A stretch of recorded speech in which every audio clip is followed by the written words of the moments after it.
Maayong udto, maayong hapon sa tanan. Allow me to read Mayor Michael Lopez Rama's press statement. The future belongs to those who believe in the beauty of their dreams. Eleanor Roosevelt. As our term concludes, I express gratitude to the citizens of Cebu City for their unwavering support and collaboration. Daghang salamat. Kining maabot June 30, 2025, unta. Maogyod ang insakto ug tukma nga kinutuban sa akong termino, isip inyong pinili nga mayor sa Subo. I have long wanted to report back to my office as your duly elected mayor of the city of Cebu.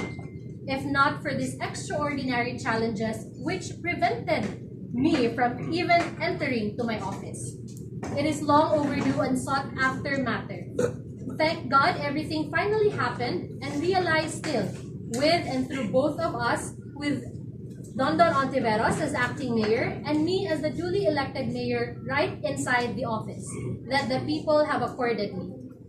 I also acknowledge the vital role played by my wife, Langga Malu, in promptly securing all which needs to be attended upon, including my belongings.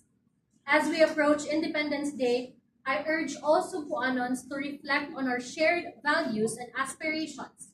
Let's pray for a future filled with hope and prosperity for our city, the archipelago, and our nation. In God we trust. Señor Santo Niño, have mercy on us. Virgen sa Guadalupe, pray for us. San Pedro Calungsod and all the saints, pray for us. Mayor Michael L. Rama. Daghang salamat. In the name of the Father, Son, the Holy Spirit.